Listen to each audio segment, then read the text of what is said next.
History has a way of surprising us when we least expect it, weaving mysteries so strange they seem to defy all logic. Picture this: an ancient artifact, untouched for centuries, discovered not in the ruins of a forgotten civilization, but buried beneath a modern city street. Or a relic from a distant land, unearthed thousands of miles from where it should logically belong. These aren't just plot twists from an adventure novel. They're real, documented moments that have left archaeologists scratching their heads and rewriting history books. Something about these baffling finds tugs at our curiosity, hinting at stories lost to time, waiting to be unraveled. What if I told you there are at least 30 such artifacts, objects so out of place, so impossibly misplaced, that their very existence challenges everything we thought we knew? From a 2,000-year-old Roman dagger found deep in the Canadian wilderness to a medieval knight's sword resting at the bottom of the Pacific Ocean, these discoveries don't just defy geography, they defy explanation. Each one whispers of ancient voyages never recorded, of civilizations colliding long before history says they could have, or of forces at work we still don't fully understand. That's the thrill of these historical anomalies. They force us to question the neatly drawn timelines we've been taught. Every misplaced artifact is a puzzle piece that doesn't fit, a clue that somewhere along the way our understanding of the past might be missing something monumental. And that's exactly what we're diving into today. 30 of the most mind-bending, inexplicable artifacts ever found where they shouldn't be.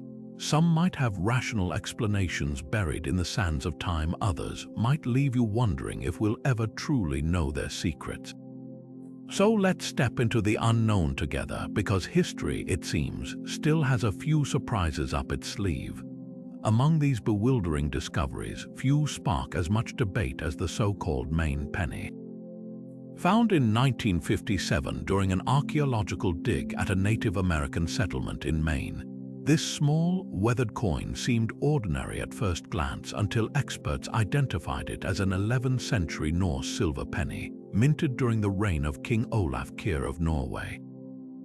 Here was a Viking artifact over 900 years old, buried in soil thousands of miles from where Norse explorers were believed to have ventured.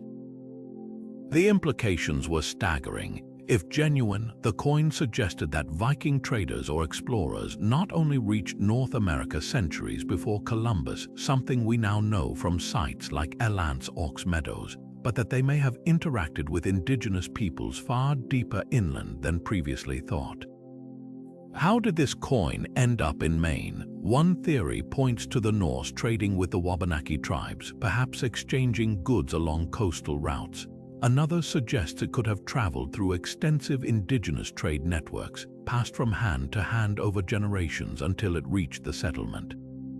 Yet skeptics argue the Maine penny might be a hoax or a modern contamination, misplaced during the excavation. After all, only one such coin has ever been found in the region, with no other Norse artifacts nearby to corroborate the story. But radiocarbon dating of the surrounding site places it squarely in the 1200s, aligning with the period when Norse sagas mention voyages to Vinland. Whether it's proof of direct contact or a fluke of history, the Maine penny forces us to reconsider the scope of Viking exploration and just how interconnected the ancient world might have been. What's fascinating is how this tiny piece of silver bridges two worlds that history long kept separate. The sagas told of Norse explorers meeting indigenous peoples, but physical evidence has been scarce. The Maine penny, whether an outlier or a clue, teases us with possibilities of unrecorded voyages, of trade routes stretching farther than we imagined, of encounters lost to time. It's a whisper from the past, daring us to listen and to question what else might still lie buried, waiting to rewrite the stories we think we know.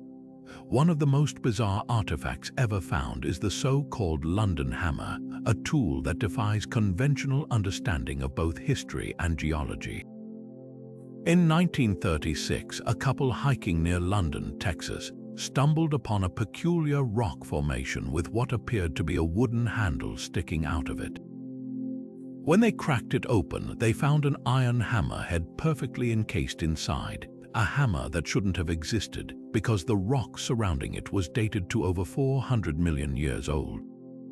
That's the crux of the mystery. How could a man-made tool be trapped in stone that predates human existence by hundreds of millions of years?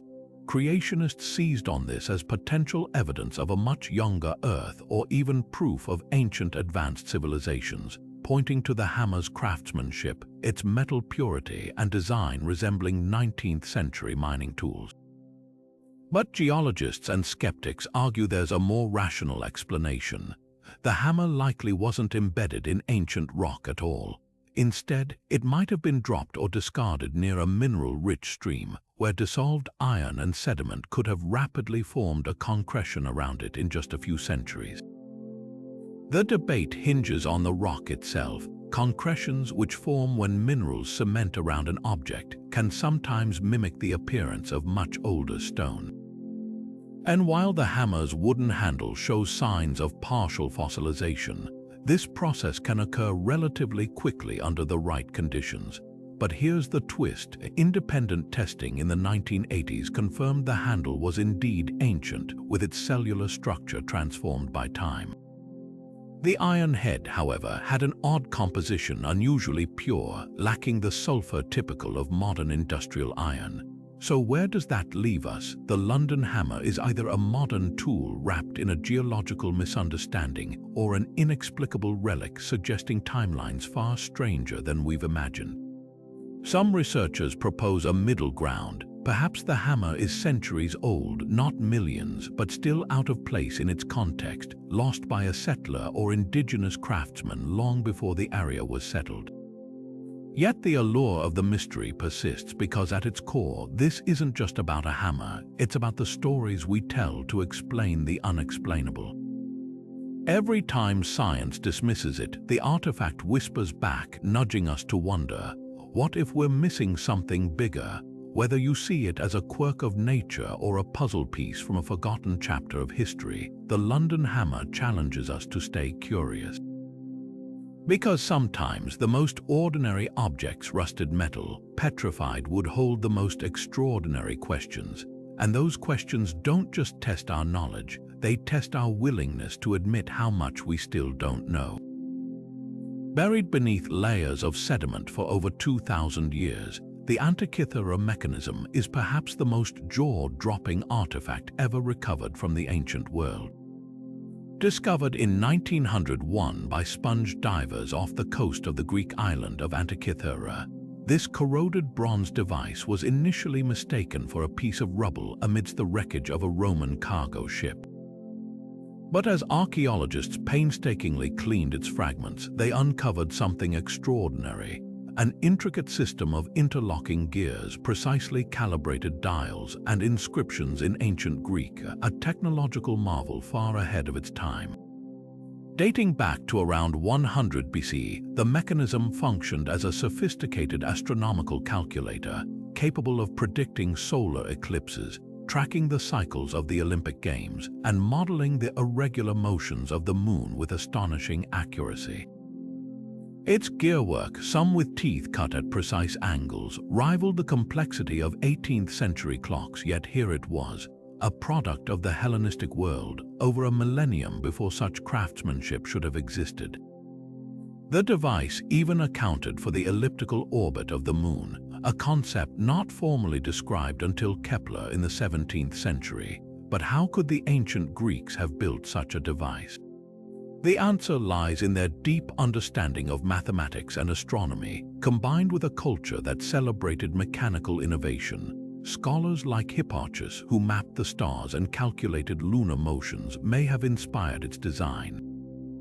The mechanism's inscriptions suggest it was likely crafted in Corinth or Syracuse, hubs of ancient engineering where thinkers like Archimedes pioneered mechanical devices. Yet, even with this context, the Antikythera mechanism remains staggeringly advanced, a relic that feels almost out of time. What makes it truly baffling is the absence of similar devices in the archaeological record. If this technology existed, why haven't we found more? Some speculate that other mechanisms were lost to time, melted down for their bronze, or destroyed in wars. Others suggest it was a rare, elite object, possibly a teaching tool or even a gift for a wealthy patron. Either way, its survival offers a tantalizing glimpse into a lost tradition of ancient precision engineering. Today, high-resolution imaging and 3D reconstructions have decoded much of its function, revealing a device that wasn't just ahead of its time, it was centuries ahead. The Antikythera mechanism forces us to rethink the narrative of technological progress. Maybe the ancient world was far more ingenious than we've given it credit for. Or perhaps, hidden in the depths of history, there were bursts of brilliance we're only beginning to uncover. Whatever the case, this fragile collection of gears whispers a humbling truth. Sometimes the past is far more mysterious and far more advanced than we ever imagined. The Baghdad Battery stands as one of archaeology's most tantalizing enigmas, a cluster of unassuming clay jars that might just rewrite the history of technology. Discovered in 1936 near Qujat Rabu, just outside modern-day Baghdad, these peculiar artifacts date back to the Parthian period, around 200 BC to 200 CE. At first glance, they look like ordinary ancient storage vessels, but their design tells a different story. Each jar contains a copper cylinder housing an iron rod and traces of an acidic residue like vinegar or wine. When reconstructed, these components form a setup eerily similar to a basic galvanic cell, a primitive battery capable of producing a small electric current. The idea that ancient civilizations might have harnessed electricity centuries before its official discovery is nothing short of revolutionary. In the 1940s, German archaeologist Wilhelm Koenig tested replicas of the jars, filling them with an acidic electrolyte. To his astonishment, they generated around 1 volt of electricity, enough to power a small light bulb or, as some speculate, facilitate electroplating techniques. Could the Parthians have used these devices to gild jewelry or create metallic coatings? It's a provocative theory, especially when considering that Mesopotamian artisans were known for their intricate gold-plated objects, some of which show traces of techniques resembling electroplating. Yet not everyone is convinced. Skeptics argue that the jars could have had far simpler purposes, perhaps storing sacred scrolls or functioning as ritual vessels. The absence of wires or conductors in the archaeological record raises questions about how such batteries would have been practically applied. And while the electrolysis experiments prove the jars could generate electricity, there's no direct evidence they were ever used for that purpose. Some historians suggest that even if the Parthians stumbled upon this phenomenon, they might not have understood it as electricity in the way we do today. The debate takes an even stranger turn when you consider the broader context. Ancient texts from various cultures describe phenomena that sound suspiciously like electrical effects, from the electric fish used in early Greek medicine to Babylonian references to shining stones. Could these be fragmented memories of lost technological knowledge, or are we projecting modern interpretations onto ancient coincidences? What makes the Baghdad Battery so compelling isn't just the possibility of ancient electricity, it's the way it blurs the line between myth and science. If these jars were indeed batteries, they hint at a sophistication we rarely attribute to the ancient world. But if they weren't, their accidental resemblance to electrical cells forces us to ask, how many other inventions have we overlooked or misinterpreted? Whether a deliberate creation or a curious fluke, the Baghdad Battery refuses to let history settle into a neat, predictable narrative. It's a puzzle that challenges our assumptions, reminding us that the past might still hold secrets we've only begun to uncover. Deep in the remote Bayan Karaula Mountains of China lies a mystery that straddles the line between archaeology and science fiction: the enigmatic Dropa stones. According to accounts from the late 1930s, a team of archaeologists led by Kai Pu-te stumbled upon a series of caves containing skeletal remains of unusually small, large-headed beings, alongside hundreds of peculiar stone discs. Each disc, roughly the size of a vinyl record but twice as thick, bore a spiral groove that, upon closer inspection, revealed microscopic hieroglyphs unlike any known writing system.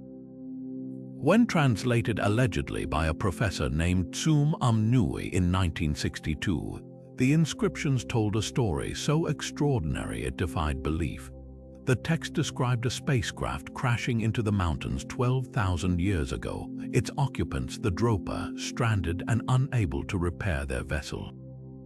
Locals in the region had long spoken of ancestors who came from the clouds, and some researchers claimed the cave skeletons had anatomical anomalies like elongated skulls and frail limbs, fueling speculation about extraterrestrial origins. But here's where skepticism takes hold. No credible records of Kai Pu-te's expedition or Tsum Amnui's translations exist in academic circles. The stones themselves have never been subjected to rigorous, peer-reviewed analysis, and most mainstream archaeologists dismiss them as an elaborate hoax, perhaps a 20th century fabrication inspired by the era's UFO craze. Even the name Dropa seems suspiciously convenient, echoing the Tibetan word Dropa, meaning isolated people, but with no clear ties to any known culture. Yet the legend persists partly because of a few tantalizing details. In 1968, Russian scientist V.A. Zaitsev allegedly analyzed one of the discs, reporting high cobalt and nickel content, metals often linked to meteorites. And while the original discs vanished, reportedly stored in Chinese museums with no public access, similar stones have surfaced in private collections, though their authenticity remains hotly debated. So what are we to make of the Dropa stones? They could be a modern myth woven from fragmented folklore and scientific curiosity, or they might represent something far stranger, a lost civilization's attempt to record an unimaginable event. Until the discs resurface for proper study, they'll remain a Rorschach test for our fascination with the unknown. Whether hoax or history, they challenge us to ask, how much of the past is still waiting to be deciphered, and how much might forever elude our grasp? Among the treasures unearthed in Egypt's Saqqara necropolis, one artifact stands out not for its gold or grandeur, but for its uncanny resemblance to the future, the Saqqara bird.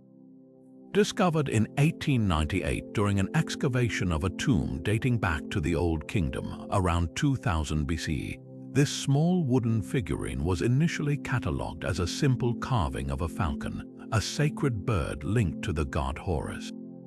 But look closer and something doesn't quite fit.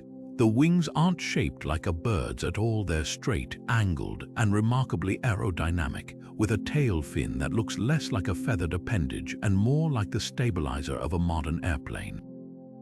In the 1970s, Egyptian doctor and amateur archaeologist Khalil Messiha sparked controversy when he argued the Saqqara bird wasn't a bird at all. It was a scale model of a working glider. His theory gained traction when aviation experts examined the design. The wings, they noted, have a precise airfoil curvature, and the body's weight distribution aligns with principles of flight stability. Even more striking, when engineers built a scaled-up replica in 2006, it not only flew, it performed surprisingly well, requiring minor adjustments to the tail for optimal glide. Could the ancient Egyptians have understood concepts like lift and drag over 4,000 years ago? Skeptics, however, aren't convinced. Many Egyptologists point out that the artifact lacks critical features like a rudder or propulsion system, making sustained flight improbable. They argue it's far more likely a ceremonial object, perhaps a children's toy or a representation of a ritualistic throw glider used in religious rites. Similar wooden birds have been found with perched falcon symbolism, reinforcing the idea of divine homage rather than aeronautical experimentation. And then there's the cultural context. While the Egyptians were master engineers, no texts, murals, or other artifacts hint at any knowledge of flight beyond mythical creatures like the winged sun disk. Yet the mystery lingers because of one nagging question. If it's just a bird, why the deliberate deviations from nature? The Saqqara bird's wings don't curve like real wings. They're rigid, with a downward angle that mirrors the dihedral shape used in modern aircraft to prevent rolling. Even the tail's vertical fin has no biological counterpart in avian anatomy.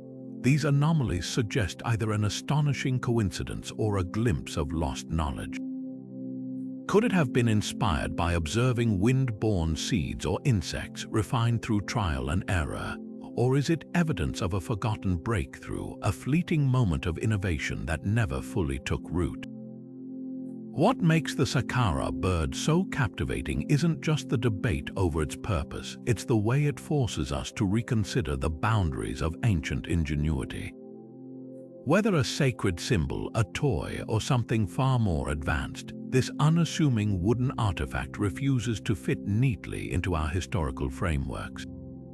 It's a reminder that the past might hold whispers of ideas we thought were born millennia later, waiting for us to piece together their true significance. And until we find more like it, the Saqqara bird will remain a tantalizing what-if at the edge of history's runway. In the dusty hills of California's Coso Mountains, a discovery in 1961 would ignite a debate that still smolders today. What started as a routine rock hounding expedition turned surreal when a group of prospectors cracked open what they thought was a typical geode, only to find a mechanical object lodged inside. Not just any object, but what appeared to be a spark plug, encased in stone that geological testing suggested was over 500,000 years old. Dubbed the Coso artifact, this mysterious find immediately split opinions. On one side were those who saw it as undeniable proof of advanced ancient technology or even extraterrestrial intervention. How else could a manufactured object bearing eerie similarities to early 20th century spark plugs end up sealed inside mineral deposits predating modern humans? The artifact's central metal shaft, ceramic insulator, and hexagonal base looked like they'd been pulled straight from a 1920s-era automobile. Yet here it was, trapped in rock that supposedly formed when early Homo sapiens were still millennia away from inventing the wheel, let alone internal combustion. Skeptics, however, quickly poked holes in the anomaly. Geologists pointed out that the geode might not be a geode at all, but a concretion, a hardened lump of minerals that can form around objects in decades, not millennia. Further examination revealed the spark plug matched designs from the 1920s, specifically Champion brand plugs used in Ford Model T engines. The most plausible explanation, a discarded plug from a miner's vehicle left behind in the early 20th century, became encased in mineral deposits that mimicked the appearance of extreme age. But the plot thickens. After initial analysis, the Coso artifact vanished from public view. The original discoverers claimed it was confiscated by an anonymous investigator, while others allege it was quietly debunked and discarded. No independent laboratory ever verified the initial 500,000-year dating, leaving the artifact's true age shrouded in doubt. Modern attempts to locate the object have failed, turning it into a ghost of archaeology, a relic discussed more in absence than in evidence. What makes the Coso artifact fascinating isn't just the question of its origin, but what it reveals about our hunger for mystery. For some, it's a smoking gun proving lost civilizations or visitor from the stars.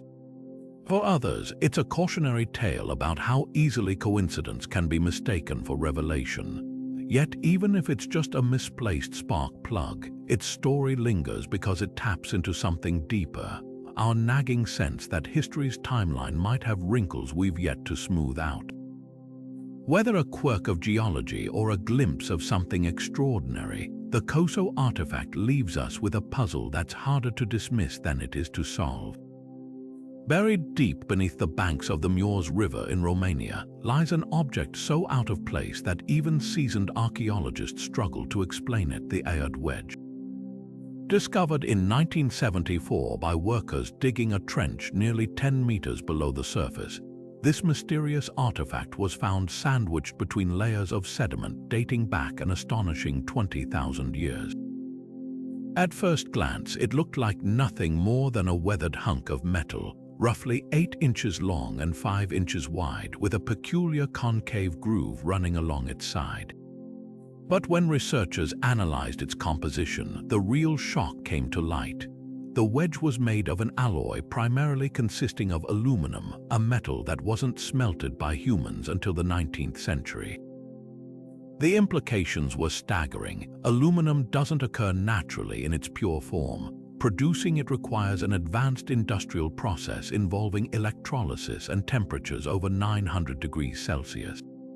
So how did this object end up encased in prehistoric river deposits?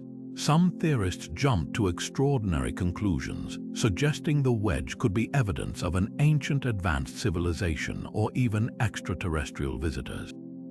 But skeptics offered a more grounded explanation. Perhaps it was a fragment of a World War II aircraft, like a landing gear component or a broken piece of machinery that had somehow become embedded in older geological layers. After all, the region saw heavy military activity during the war, and aluminum alloys were commonly used in aircraft construction. Yet this theory doesn't quite fit either. The sediment layer where the wedge was found had remained undisturbed for millennia, with no signs of modern intrusion.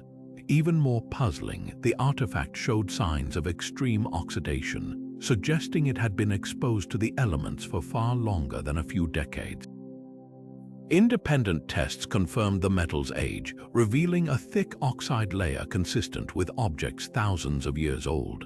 And then there's the shape, unlike any known aircraft part, with its grooved design resembling nothing so much as a primitive tool or perhaps even part of a larger, unknown mechanism.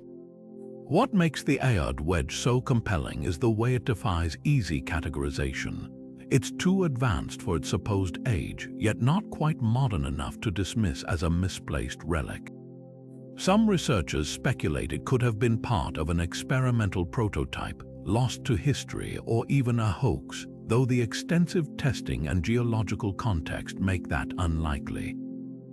Others wonder if it hints at a forgotten technological breakthrough, a fleeting moment of innovation lost to time. For now, the wedge remains an enigma, tucked away in a museum in Romania, silently daring us to reconsider the timeline of human ingenuity. Whether it's a remnant of an undiscovered chapter in engineering or simply a geological oddity, one thing is certain: it's a reminder that history's pages might still hold surprises we've yet to uncover.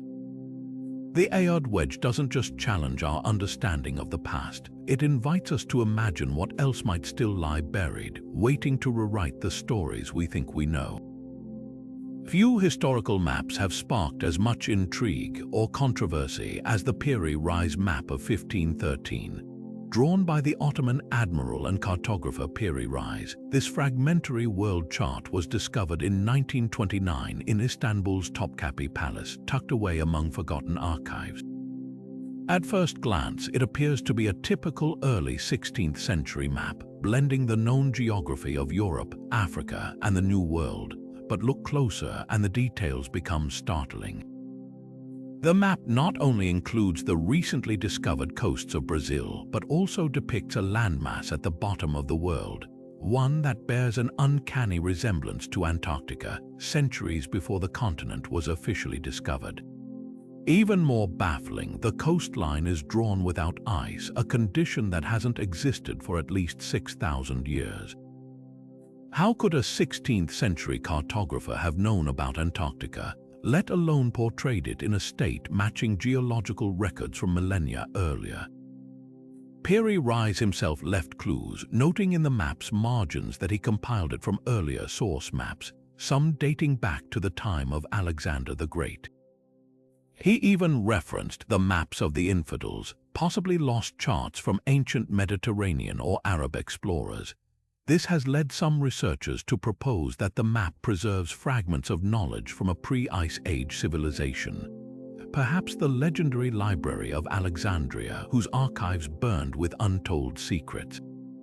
Others point to the map's alignment with modern seismic surveys of Antarctica's subglacial topography, suggesting its coastal outlines match landforms now buried under miles of ice. Skeptics, however, argue that Antarctica on the map is merely a mislabeled South America, distorted by the limitations of early cartography. They note that Piri Reis likely had access to Portuguese and Spanish charts from recent voyages, which could explain the New World's inclusion. As for the ice-free coastline, it might be artistic license or a misinterpretation of Tierra del Fuego's rugged shores. Even the map's supposed accuracy falls apart under scrutiny. Large swaths of the globe are missing or wildly out of place, typical for maps of the era. Yet the debate refuses to die, fueled by tantalizing details. The map's use of sophisticated spherical trigonometry, uncommon for its time, hints at advanced mathematical knowledge. And while mainstream scholars dismiss the Antarctica connection as pareidolia, the idea of lost ancient maps raises a provocative question: how much maritime knowledge has been erased by time? Phoenician sailors, Polynesian navigators, and even prehistoric cultures might have explored farther than we've credited, their achievements lost to war, decay, or disaster. Whether a relic of forgotten exploration or a coincidence of ink and imagination, the Piri Reis map challenges our assumptions about history's gaps. It's a reminder that every age stands on the shoulders of those who came before, and sometimes the past leaves behind whispers we're still straining to hear. The Takaxic Calixtlahuoca head is one of those artifacts that doesn't just raise eyebrows. It flips entire historical narratives on their heads. Discovered in 1933 beneath the ruins of a pre-Columbian pyramid near Toluca, Mexico, this small terracotta sculpture depicts a bearded man with distinctly European features, a face that wouldn't look out of place in ancient Rome. But here's the catch: the burial site dates back to between 1400 and 1200 CE, centuries before Columbus set foot in the Americas. Carbon dating later confirmed the artifact's age, placing it squarely in the pre-Hispanic era. So how did a Roman-style head end up buried in Mesoamerica? One theory suggests transoceanic contact, that Roman sailors, Phoenician traders, or even lost Mediterranean expeditions might have crossed the Atlantic long before the Vikings or Columbus. After all, we know the Romans had ships capable of open sea travel, and currents could theoretically carry vessels from Africa to the Americas. Some point to similar, outsider artifacts found in the Americas, like Roman coins unearthed in Venezuela or Celtic inscriptions in New England, as potential evidence of sporadic contact. The Takaxic Calixtlahuoca head, with its clear Greco-Roman aesthetic, could be a relic of such a journey, perhaps traded or carried across the ocean by a storm-blown ship.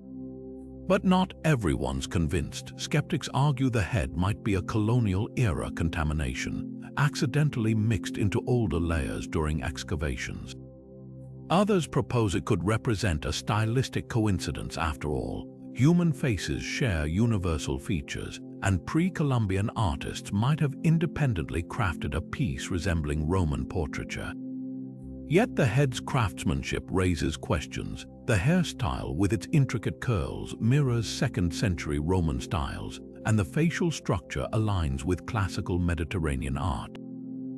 Independent analyses by anthropologists and art historians have repeatedly confirmed its anomaly. This isn't just a vaguely European-looking artifact, it's a near-perfect match for Roman terracotta busts. What's perhaps more fascinating than the artifact itself is the academic resistance it's faced. For decades, the head was dismissed as a hoax or mislabeled curiosity, tucked away in storage at Mexico's National Museum of Anthropology. Mainstream historians often reject pre-Columbian transatlantic contact theories, citing a lack of corroborating evidence like shipwrecks or cultural exchange in language or technology. But every time the Takaxic-Calixtlahuoca head resurfaces in scholarly debates, it forces a deeper question. Are we too quick to dismiss anomalies that don't fit the established timeline? Whether proof of an ancient voyage or a stubborn outlier, the head challenges the boundaries of history. It's a reminder that the past is rarely as tidy as textbooks suggest, and that sometimes the most inconvenient artifacts are the ones that push us to rethink everything we thought we knew. Deep in the arid valleys of Peru's Ica region, a collection of carved stones has ignited one of archaeology's most heated debates. Known as the Ica stones, these enigmatic artifacts first gained attention in the 1960s when a local farmer named Basilio Ashuya began selling them to tourists, claiming they'd been dug from ancient tombs. At first glance, the stones appear unremarkable river rocks etched with crude lines, but look closer and the images defy all logic. Humans coexisting with dinosaurs, performing open-heart surgery, and operating advanced astronomical instruments, scenes that, if genuine, would upend our entire understanding of human history. The controversy erupted when Ashuya himself admitted in 1975 that he'd forged many of the stones, using a dental drill to mimic ancient carvings and aging them with chicken droppings. His confession, combined with the sheer absurdity of the depictions, led most academics to dismiss the entire collection as a hoax.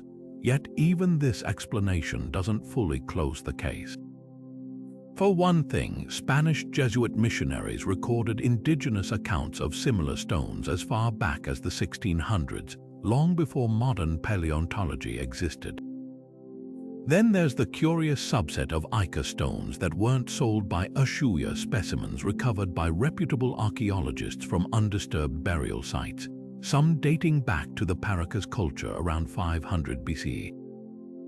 These verified stones lack the fantastical dinosaur imagery but still depict sophisticated medical procedures, including what appear to be cesarean sections and organ transplants.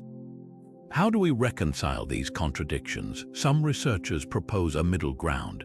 While many stones are modern forgeries, others might be authentic artifacts depicting symbolic or mythological scenes misinterpreted through a modern lens.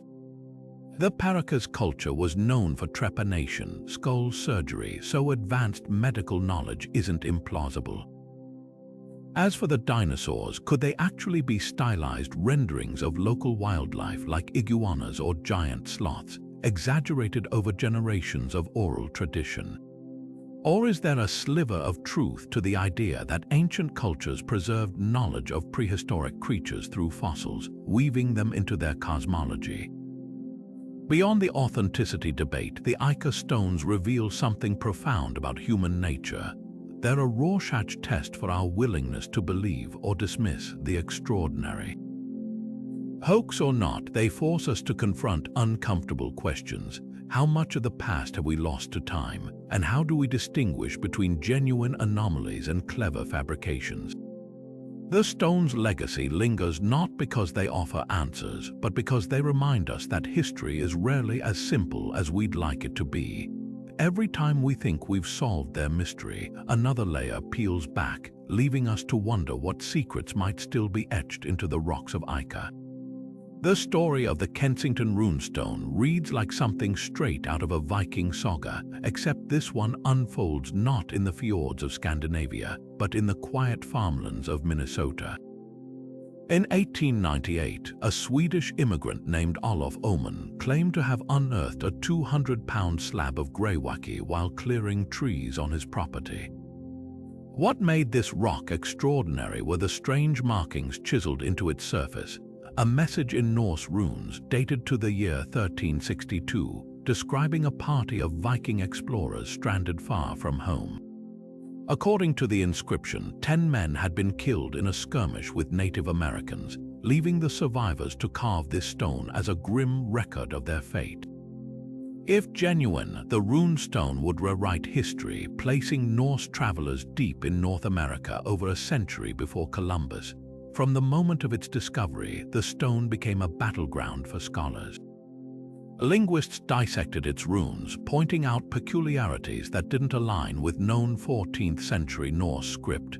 Some characters appeared anachronistic, blending medieval runes with symbols from later periods. Critics argued the text contained Swedish dialect influences impossible for Vikings of that era to know, suggesting a modern hoax. Even the stone's phrasing raised eyebrows. The use of Ave Maria alongside pagan Norse invocations seemed like an odd mix for a medieval Christian explorer. Skeptics accused Oman, a farmer with Scandinavian roots, of fabricating the artifact to impress his community or profit from the growing Viking fascination in the late 19th century. But just when the rune stone seemed destined for the dustbin of historical curiosities, new evidence muddied the waters. Geological analysis in the 21st century revealed the stone's weathering patterns and mineral deposits matched centuries of natural erosion, not a decades-old forgery. The carvings showed signs of aging consistent with being exposed to the elements for at least 200 years long before Oman's time. Meanwhile, researchers uncovered medieval Norse maps hinting at knowledge of lands west of Greenland, and archaeological finds like the Elance Orks Meadows settlement proved Vikings did reach North America around the year 1000. Could a smaller, later expedition have ventured further inland? The debate takes an even stranger turn when you consider local oral histories. Dakota and Ojibwe tribes have long spoken of encounters with light-skinned strangers in pre-Columbian times, and some 19th century settlers reported finding other rune-inscribed rocks in the region, though most have since disappeared. Even if the Kensington runestone isn't genuine, it taps into a persistent cultural memory that refuses to be dismissed entirely. What makes this artifact so compelling isn't just the question of its authenticity. It's the way it forces us to grapple with the gaps in our historical record. Whether an elaborate hoax, a misunderstood relic, or genuine proof of a lost Viking journey, the Kensington runestone embodies our fascination with the edges of the known world. It's a reminder that history is often less about certainty and more about the stories we're willing to entertain and how far we'll go to prove them true. In the summer of 1852, workers blasting through solid rock near Meeting House Hill in Dorchester, Massachusetts, made a discovery that would baffle scientists for generations. Nestled within a chunk of prehistoric pudding stone, a conglomerate rock dating back an astonishing 600 million years, was a perfectly preserved metal vase. This wasn't just any vessel, it stood 4.5 inches tall, crafted from an alloy of zinc and silver, with intricate floral designs inlaid in pure silver. The craftsmanship was exquisite, resembling something from the Victorian era, yet here it was, encased in stone that formed eons before multicellular life even existed on Earth. The implications were staggering. If the Dorchester pot was genuine, it suggested the existence of advanced metallurgy in a time when, according to conventional geology, the planet was home only to simple microbes. How could such an artifact have been sealed inside rock that predates dinosaurs, let alone humans? Some theorists seized on the find as proof of lost civilizations or even extraterrestrial visitors, pointing to the vase's sophisticated alloy composition. Zinc wasn't isolated in pure form until the 18th century. But skeptics countered with a more mundane explanation. The pot might have been a decorative piece from the 1800s, perhaps dropped into a fissure or abandoned in a mine shaft where mineral-rich water gradually cemented it into the surrounding stone. Pudding stone, known for its porous nature, could have formed around the object relatively quickly under the right conditions. Yet this theory doesn't fully resolve the mystery. The rock layer where the vase was found showed no signs of disturbance, and the workers who discovered it insisted the stone was solid before the blast. Even more puzzling, the floral motifs on the vase bear a striking resemblance to ancient Near Eastern designs, not the Victorian aesthetic of the mid-19th century. Metallurgists who have analyzed descriptions of the artifact note that the zinc-silver alloy would have required advanced smelting techniques, knowledge believed far beyond any pre-industrial culture. The debate takes a stranger turn when you consider the fate of the Dorchester pot itself. After brief display at a local museum, the artifact vanished without a trace, leaving behind only sketches and written accounts.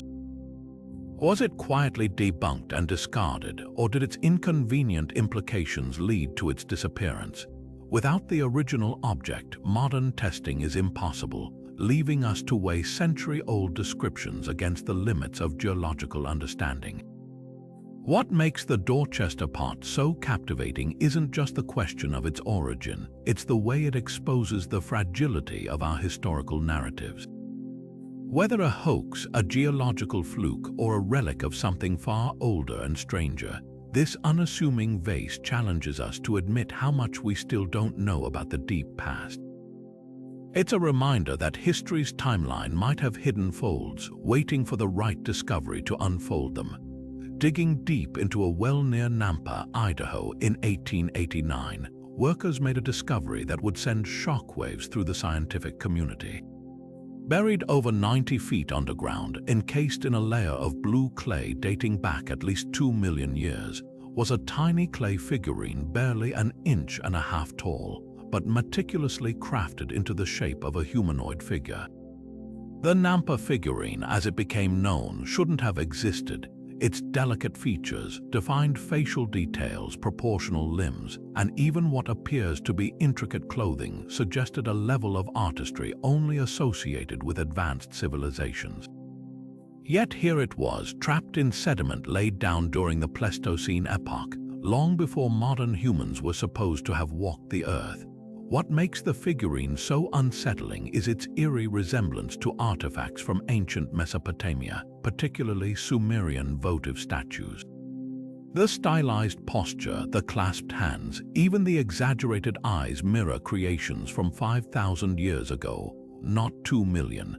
Some researchers have speculated that if the figurine is genuine, it could hint at a lost culture with skills rivaling those of early Bronze Age societies, wiped out by time and glacial shifts. Others go further, suggesting it might be evidence of an unknown prehistoric human species or even an extraterrestrial visitation, though these theories stretch far beyond mainstream acceptance. The biggest challenge to the Nampa figurine's authenticity comes from geology. How could such a fragile clay object survive intact for millions of years in waterlogged sediment? Skeptics argue it might have been a modern intrusion, perhaps dropped down the well or pushed deep into the layers by drilling equipment. But the workers who discovered it swore the clay surrounding it was unbroken, with no signs of disturbance. Even more puzzling, the figurine showed mineral deposits consistent with prolonged submersion, and the blue clay layer it was found in is notoriously dense, making accidental penetration unlikely. Then there's the glacial deposition theory. During the Ice Age, massive glaciers scraped across continents, carrying debris for thousands of miles. Could the figurine have been plucked from an older, now vanished settlement and transported to Idaho by glacial movement? If so, it would mean an advanced artistic tradition existed somewhere in North America or Eurasia long before recorded history, a civilization lost beneath ice sheets and time. Yet for every tantalizing possibility, there are unanswered questions. No other artifacts like it have been found in the region, and without additional context, the figurine remains an isolated anomaly. Even tests to confirm its age have been inconclusive. The clay itself is ancient, but pinpointing when it was shaped into a figurine is nearly impossible. What lingers isn't just the mystery of who made it, but why it feels so hauntingly familiar. The Nampa figurine doesn't just challenge timelines, it tugs at something deeper, a sense that history's tapestry might have threads we've yet to notice. Whether a glimpse of a forgotten world or a stubborn geological oddity, it reminds us that the past is rarely as linear as we'd like to believe, and sometimes the smallest artifacts cast the longest shadows. Buried inside a chunk of coal mine from Wolfsegg, Austria in 1885, workers discovered something that shouldn't have been there, a small, cube-shaped iron object, its sharp edges and geometric precision defying the natural chaos of its ancient surroundings. Dubbed the Wolfsegg iron, this peculiar artifact weighed just over a pound and measured roughly 2 inches on each side, with a distinct groove carved around its midsection. But the real shock came when geologists dated the coal seam it was found in, the Tertiary period, placing the object at a mine bending 20 to 60 million years old. At first glance, the Wolfsegg iron looks like it was machined, too symmetrical, too intentional to be a product of random geological processes. Some researchers speculated it might be a meteorite fragment, given iron's prevalence in space rocks. Yet metallurgical analysis revealed no nickel content, a telltale signature of extraterrestrial iron. Instead, the cube was nearly pure iron with traces of sulfur, more consistent with industrial smelting than natural formation. The groove around its center deepened the mystery, resembling a crafted feature rather than an accidental erosion pattern. Could this be evidence of an advanced civilization predating humanity by millions of years? Skeptics were quick to propose alternative explanations. One theory suggested the object was a mining tool from a later era, perhaps dropped into a fissure and mistakenly embedded in older coal layers. Another posited it might be a pyrite nodule, a naturally occurring mineral formation, though pyrite crystals typically form irregular shapes, not near-perfect cubes with precise grooves. Then there's the industrial angle. In the late 19th century, mining equipment sometimes included cast iron components, and contamination could have occurred during extraction or transport. But here's where the puzzle tightens. Contemporary accounts from the miners insisted the coal block containing the cube was intact when unearthed, with no visible cracks or gaps where an object could have slipped in. Later examinations confirmed the iron showed signs of oxidation consistent with immense age, and its crystalline structure lacked the uniformity seen in modern cast iron. The Wolfsegg iron seemed to occupy a liminal space between natural anomaly and manufactured artifact, refusing to fit neatly into any category. Perhaps the most intriguing twist came in the 1960s, when researchers re-examining the object detected traces of a manganese alloy, a composition not typical of any known ancient or modern ironworking.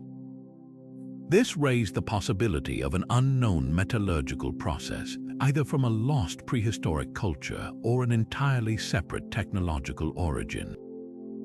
Yet without additional artifacts or corroborating evidence, the Wolfsegg iron remains an enigma, a single data point in a sea of unanswered questions. What makes this artifact so compelling isn't just its age or its oddity, but the way it forces us to confront the limits of our historical framework. Whether a fragment of forgotten industry, a freak of geology, or something far stranger, the Wolfsegg iron stands as a quiet challenge to the stories we tell about progress and time. It's a reminder that the Earth's layers might hold secrets we're not yet equipped to explain, and that sometimes the past leaves behind riddles with no easy answers.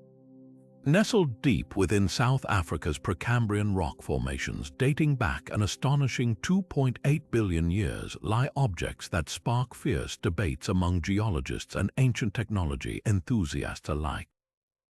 Known as the grooved spheres, these small metallic orbs, no larger than a few centimeters in diameter, are anything but ordinary. Each one bears a set of perfectly parallel grooves encircling its equator, as if etched with precision tools.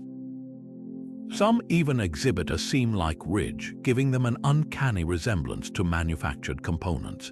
Discovered in pyrophyllite deposits mined near Otterstal, these spheres have fueled speculation that they might be relics of a lost industrial civilization, one that thrived on Earth billions of years before humans existed. At first glance, the grooves and symmetry seem too deliberate to be natural. Proponents of the ancient technology theory point to the sphere's composition. Some are made of hematite or wollastonite, metals that don't typically form perfect spheres in nature. The precision of the grooves, often spaced with mathematical regularity, further fuels suspicions of artificial origins. Could these be ball bearings from some long-vanished machine, or perhaps components of an ancient energy device forgotten in the depths of time? The idea isn't as far-fetched as it sounds when you consider that the Precambrian era predates complex life by billions of years, leaving no conventional explanation for such objects. Yet mainstream science offers a far less sensational but equally fascinating explanation. Geologists argue these spheres are pyrite concretions, natural formations that occur when minerals crystallize around a central nucleus. Over eons, geological pressure can deform these nodules, creating flattened sides or grooves through sheer physical stress. Experiments show that when pyrite concretions weather, they often develop ridges and seams as softer layers erode unevenly. Even the seemingly perfect grooves could result from crystalline fracturing along natural planes in the mineral structure. As for their spherical shape, that's a common trait of concretions formed by uniform mineral deposition in still water. But here's where the mystery deepens. Some autostal spheres tested by researchers showed a balance and symmetry exceeding typical concretions, with grooves aligned to within fractions of a millimeter. One specimen, cut open by a metallurgist in the 1970s, revealed a fibrous interior with a spongy core unlike any known geological formation. These outliers keep the debate alive, suggesting that even if most spheres are natural, a handful might defy easy classification. Whether products of Earth's raw geological forces or echoes of an unimaginably ancient technology, the grooved spheres challenge our assumptions about the past. They force us to ask, how do we distinguish the handiwork of nature from the fingerprints of intelligence? And in a world as old as ours, what other enigmas might still lie buried, waiting to blur the line between the possible and the unexplainable? In the quiet Scottish village of Kingoody, a discovery in 1844 turned conventional geology on its head. Workers quarrying stone for construction stumbled upon a peculiar sight. A crude metal hammerhead, its handle partially transformed into coal, encased solidly within a block of Devonian-era sandstone. This wasn't just any rock, it dated back 400 million years, a time when Earth's landmasses were barren of all but the most primitive plant life. Yet here was a tool that, by all appearances, could have been forged in a 19th-century blacksmith shop. The Kingoody hammer, as it became known, presents a paradox that even skeptics struggle to dismiss outright. The hammerhead itself, made of iron with traces of carbon, resembles tools from the early industrial era, but it's the handle that deepens the mystery, partially mineralized, with sections converted to coal through a process that typically requires millions of years of pressure. How could a relatively modern-looking hammer become fossilized in rock older than the dinosaurs? Geologists proposing natural explanations suggest the hammer might have been dropped into a fissure where mineral-rich water seeped in, gradually encasing it in sandstone while accelerating the handle's fossilization. Yet the rock surrounding the hammer showed no signs of cracking or secondary deposition, leaving the artifact seemingly sealed in pristine ancient stone.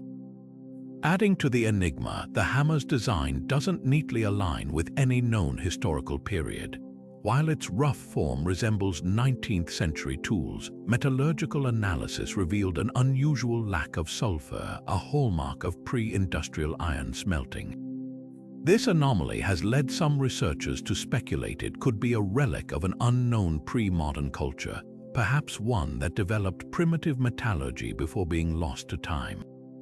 Others propose it might be a later object that somehow interacted with natural carbonization processes in ways we don't fully understand. What makes the Kingoody hammer so compelling isn't just its impossible age, it's the way it defies easy categorization. Unlike the London hammer, which skeptics attribute to rapid concretion formation, this artifact's partial coalification suggests prolonged immersion in ancient environments. Yet its metallic composition hints at human craftsmanship, leaving us with a tantalizing question. Could this be evidence of a technological anomaly or merely a geological fluke that mimics one? Perhaps the most striking aspect of the Kingudi hammer is how it mirrors broader tensions in archaeology. When faced with objects that don't fit established timelines, do we dismiss them as curiosities, or do they demand we reconsider the boundaries of human ingenuity? The hammer lingers in this gray area, a silent challenge to our assumptions about time, progress, and the stories hidden within Earth's layers. Whether a misplaced tool or a whisper from a forgotten chapter of history, it reminds us that the past rarely surrenders its secrets without resistance. Buried in the soil near the shores of New Hampshire's Lake Winnipesaukee, an unassuming egg-shaped stone has puzzled historians for over a century. Discovered in 1872 by workers digging a fence post, this dark, polished artifact, about 4 inches tall and weighing nearly 18 ounces, carves a mystery as intricate as the symbols etched into its surface. The so-called Lake Winnipesaukee Mystery Stone is covered in strange carvings, a face, teepee-like structures, arrows, spirals, and what appears to be an ear of corn. But here's the twist: corn wasn't cultivated in New England until centuries after indigenous peoples supposedly occupied the region. So who made this object, and what message were they trying to leave behind? One prevailing theory ties the stone to Native American cultures, possibly the Abenaki or Pennacook tribes who once inhabited the area.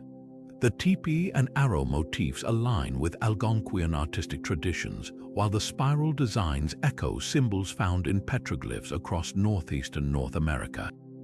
Some researchers suggest the stone might have been a ceremonial object, perhaps a talisman or a storytelling device used to pass down oral histories.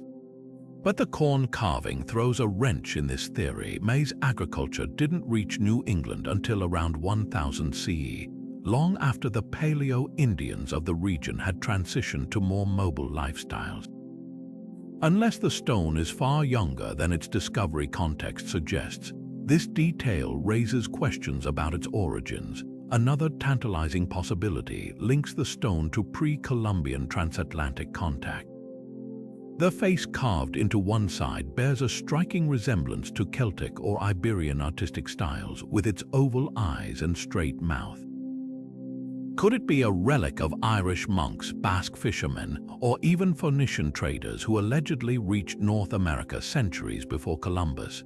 Proponents of this theory point to the stone's near-perfect symmetry and drilled holes at either end, features that suggest advanced tool use, possibly from a culture familiar with metal drills.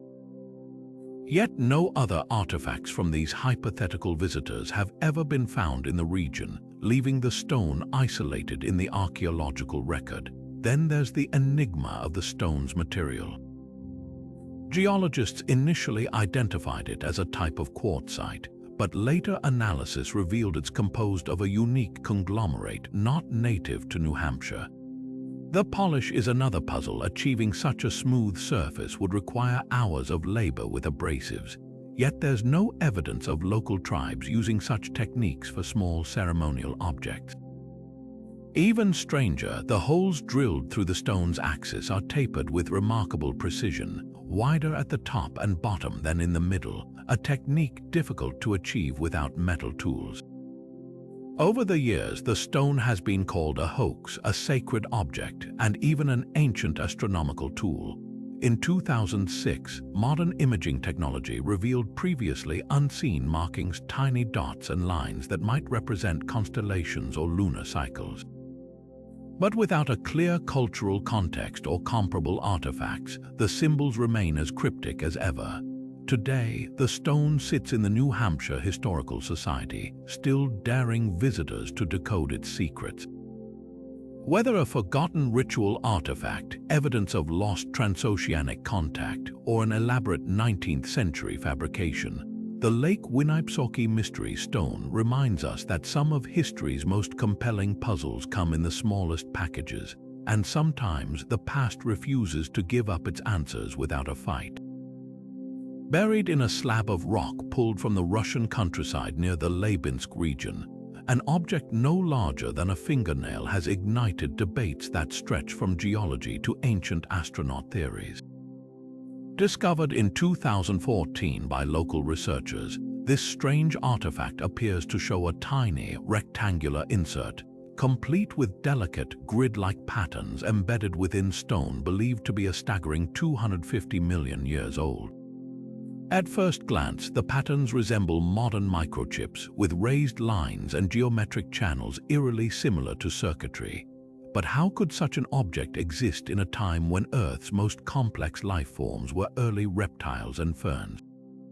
Some theorists argue this is smoking gun evidence of a prehistoric advanced civilization or even extraterrestrial visitors.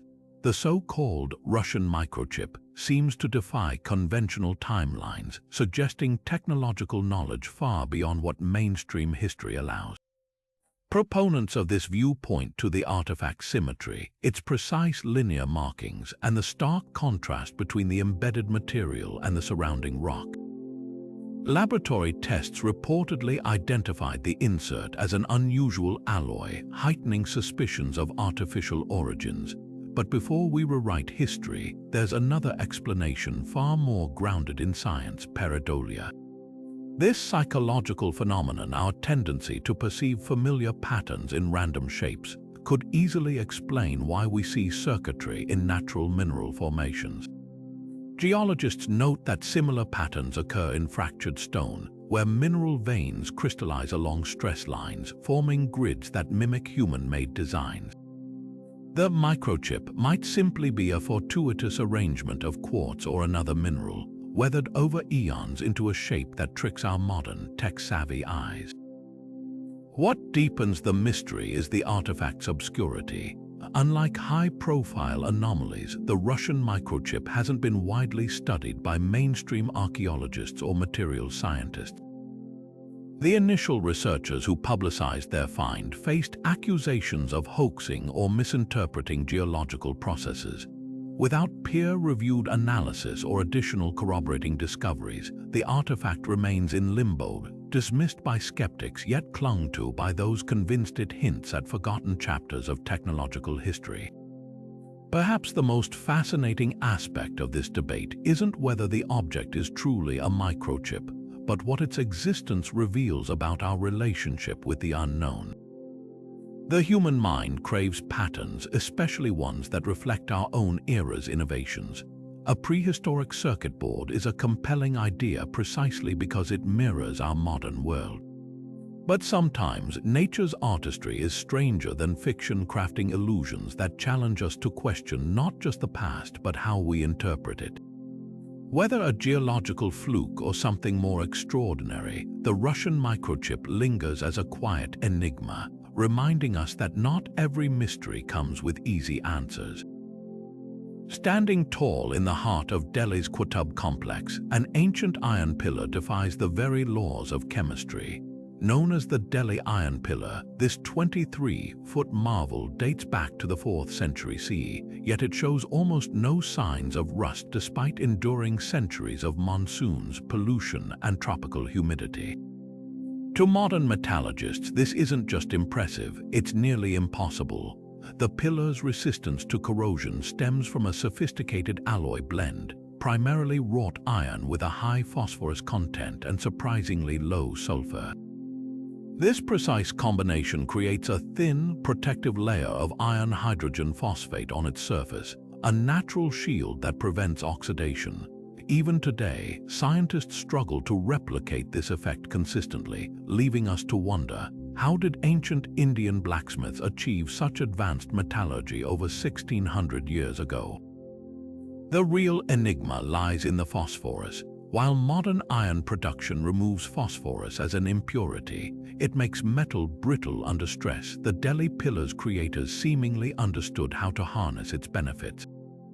By maintaining a phosphorus content of around 1%, they inadvertently crafted a self-healing barrier against rust, a feature modern industry only began to appreciate in the 20th century. Even more baffling, the pillar's uniform composition suggests a level of smelting precision unheard of in the ancient world. Traditional bloomery furnaces of the era couldn't consistently produce such pure iron, leading some researchers to speculate about lost techniques or even accidental innovations born from local ore properties. Attempts to replicate the pillar's rust-resistant qualities have largely failed. Modern experiments show that while high phosphorus iron can resist corrosion, it often becomes too brittle for practical use. The Delhi pillar, meanwhile, remains remarkably durable, its structural integrity intact despite earthquakes and centuries of exposure. This paradox hints at a deeper knowledge gap. Were ancient ironsmiths deliberately balancing phosphorus with other trace elements we've overlooked? Or did they stumble upon a quirk of metallurgy that modern science hasn't fully decoded? Adding to the mystery, the pillar wasn't just a technological feat, it was a cultural one.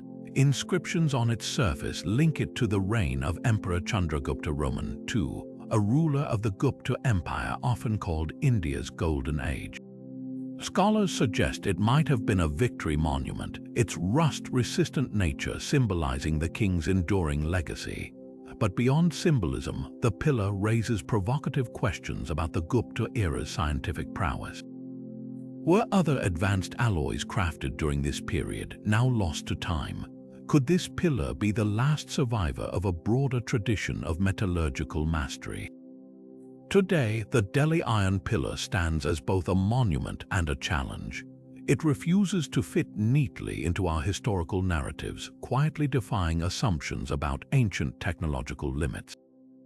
Whether a product of genius, serendipity, or forgotten wisdom, it reminds us that the past might hold secrets even our brightest minds have yet to uncover. And perhaps that's its most enduring lesson, not just in how to forge iron, but in how little we still understand about the ingenuity of those who came before us. Long before the rise of Sumer or the construction of Babylon, a lesser-known culture flourished in Mesopotamia, one that left behind artifacts so bizarre they fueled speculation for decades. The Ubaid people, who thrived around 5000 BC, crafted pottery, tools, and settlements that laid the groundwork for later civilizations. But it's their figurines, particularly the so-called Ubaid lizardmen, that truly stand out. Unearthed at sites like Tel el-Ubaid and Eridu, these haunting clay sculptures depict humanoid figures with elongated heads, almond-shaped eyes, and distinctly reptilian features. Some cradle infants with the same otherworldly traits, while others strike poses that hint at ritual significance, with slit-like pupils, tapered faces, and even scaled textures in some cases. These figurines don't resemble anything else in the archaeological record of the region. What were the Ubaid people trying to portray? One theory, popular among ancient astronaut enthusiasts, suggests these figurines represent extraterrestrial visitors, reptilian beings who may have influenced early human culture. The stylized features, they argue, are too precise to be mere artistic whimsy. Yet mainstream archaeologists offer a more grounded interpretation. The lizard-like characteristics might symbolize deities or spirits tied to water and fertility, critical concerns for a society dependent on the Tigris and Euphrates rivers. Reptiles, particularly snakes, held deep symbolic meaning in many ancient cultures, often associated with renewal, healing, or the underworld. The Ubaid lizardmen could be early representations of these beliefs, perhaps ancestors or supernatural guardians. The craftsmanship of these figurines adds another layer of intrigue. Unlike later Mesopotamian art, which became increasingly standardized, Ubaid sculptures display a striking individuality. Some figures wear shoulder padding or intricate headpieces, while others have postures suggesting dance or prayer. The attention to detail, especially in the exaggerated hips and thighs of female figurines, hints at a cultural preoccupation with fertility or matriarchal power. Interestingly, many were found in domestic settings, buried beneath household floors, implying they played a role in everyday spiritual life rather than grand temple rituals. But the mystery deepens when you consider the sudden disappearance of this artistic tradition. As the Ubaid culture evolved into the Sumerian civilization, the lizard-like imagery vanished, replaced by the more familiar human-faced gods of Mesopotamian mythology.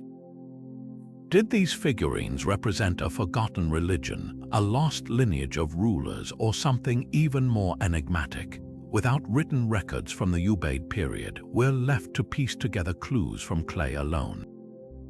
Whether symbolic art, devotional objects, or something far stranger, the Ubaid lizardmen remain a haunting glimpse into a world where the line between myth and reality might have been far thinner than we imagine.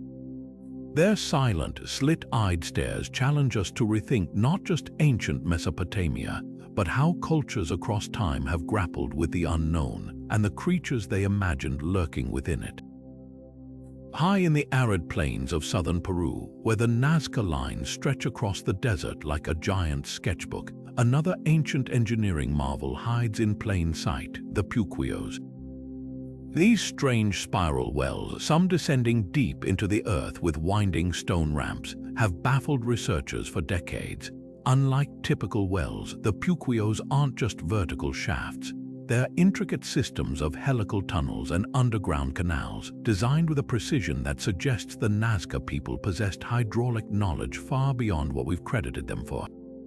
Dating back at least 2,000 years, these structures transformed one of the driest regions on Earth into a livable landscape, sustaining agriculture and settlements for centuries.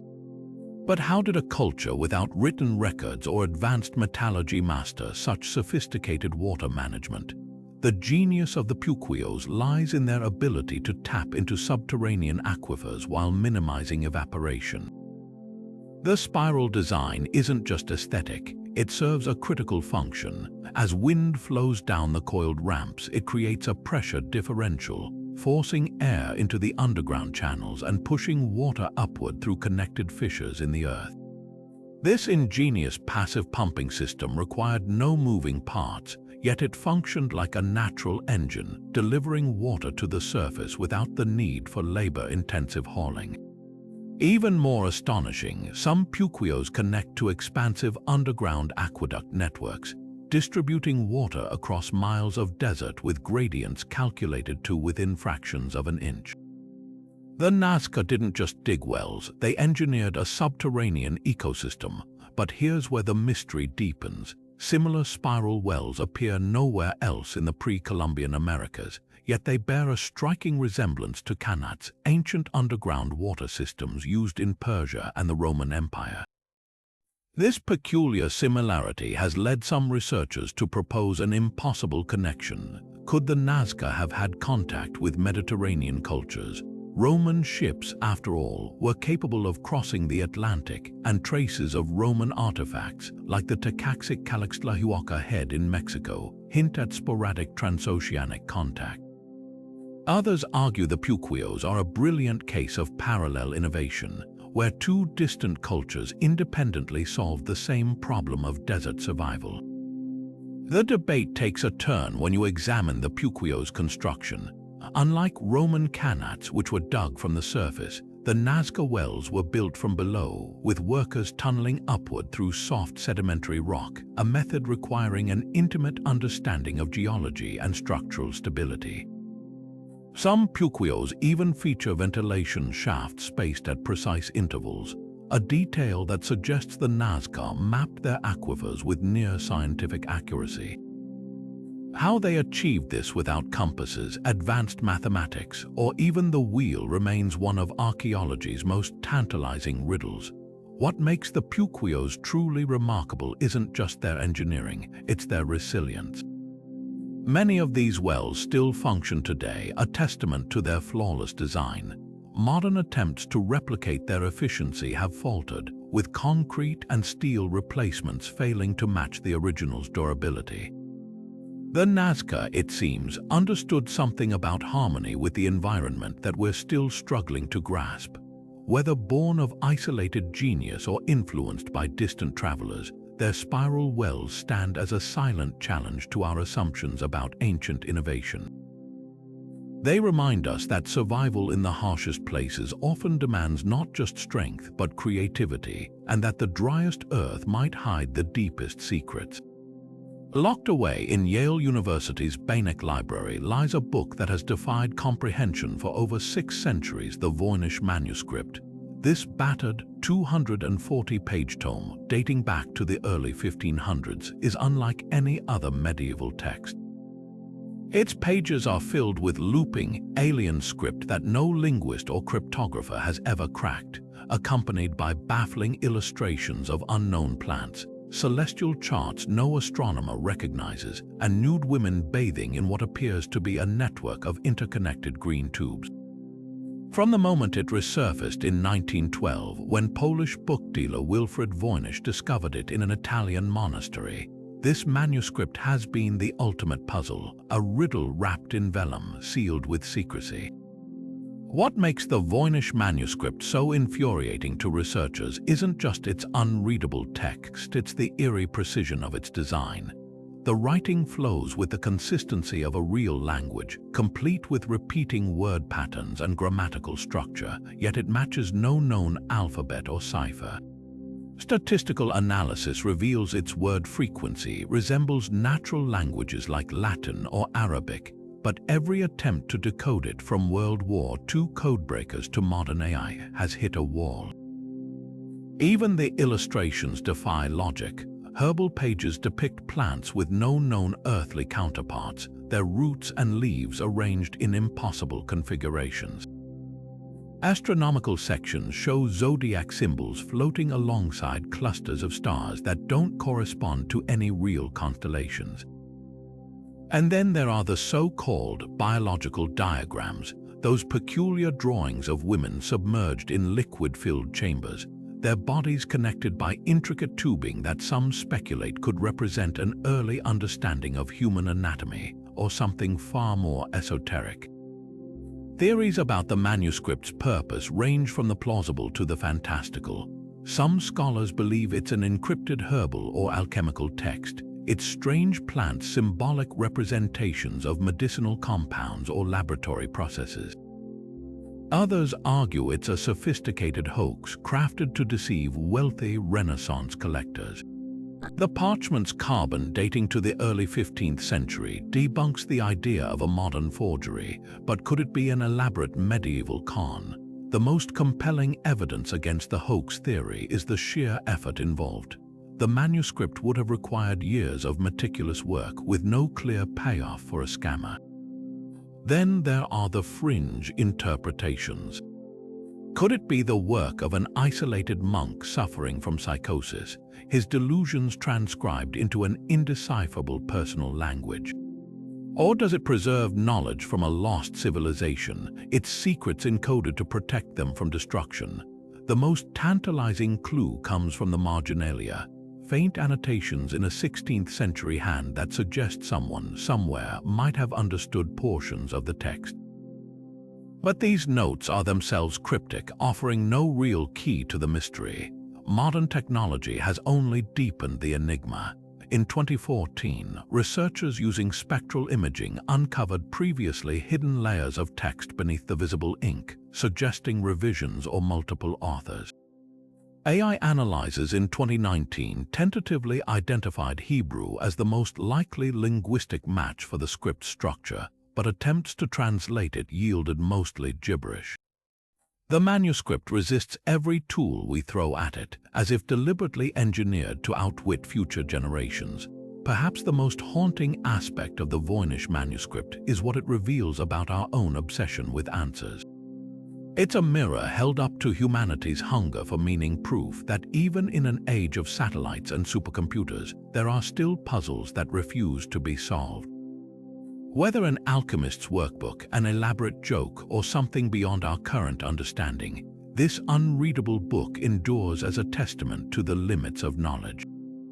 And maybe that's its real purpose, not to be decoded, but to remind us that some mysteries are meant to endure. Deep within the Temple of Hathor at Dendera, Egypt, a series of enigmatic carvings adorn the walls, reliefs so strange they've sparked theories ranging from ancient electricity to interstellar communication.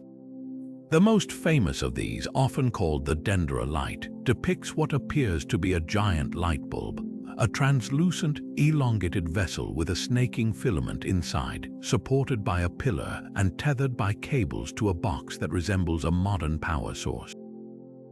To some, this is irrefutable proof that the Egyptians harnessed electricity, perhaps even illuminated their tombs and temples with glowing tubes similar to our neon lights.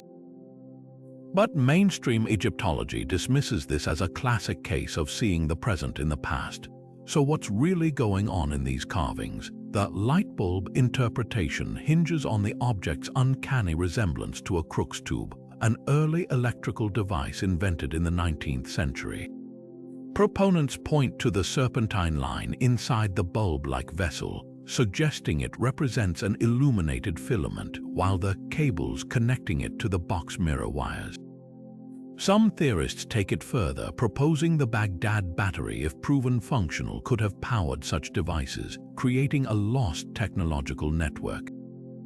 But this glosses over critical details. The filament isn't a standalone wire, it's a wavy snake, a symbol deeply woven into Egyptian mythology.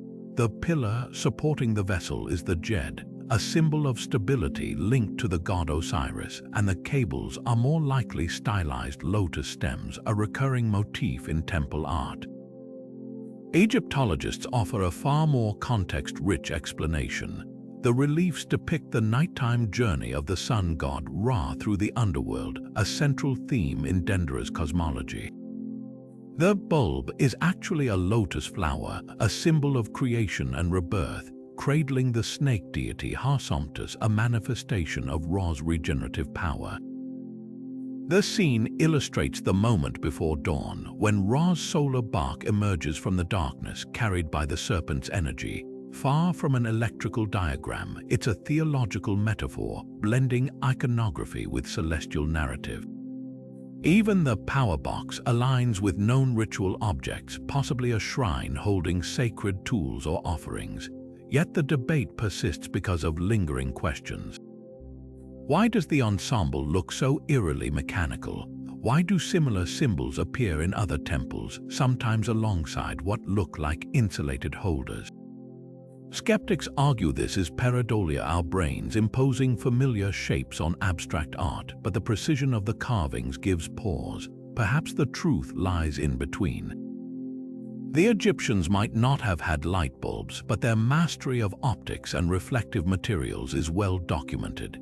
Could the reliefs encode a different kind of technological knowledge, like the use of polished mirrors or oil lamps to project light in sacred spaces? What makes the Dendra reliefs so compelling isn't just their ambiguity, it's what they reveal about how we interpret the past.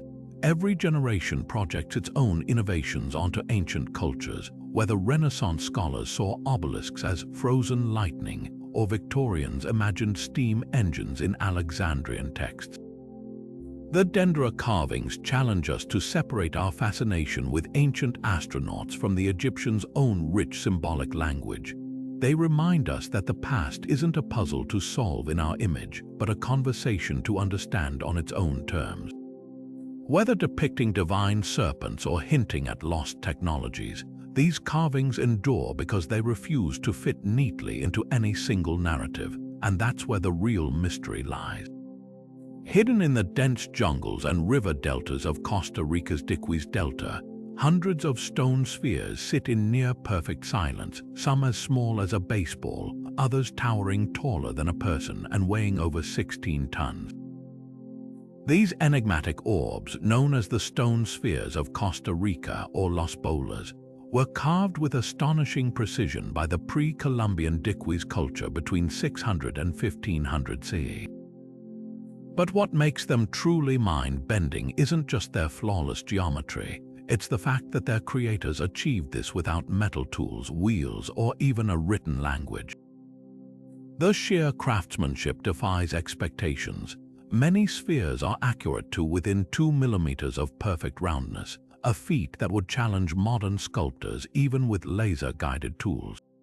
Archaeologists believe the Decoded people shaped them by pecking away at rough volcanic boulders with other stones. then polishing them with sand and water, a process that could have taken years for a single sphere. But the real puzzle isn't just how they were made, but why. Some researchers point to celestial alignments. Clusters of spheres near ancient settlements mirror constellations or solstice markers, hinting at an astronomical purpose. Others suggest they mark territorial boundaries or sacred spaces, with their smooth surfaces symbolizing unity or the cosmos. Then there's the darker chapter in their story, the CIA's rumored role in their destruction.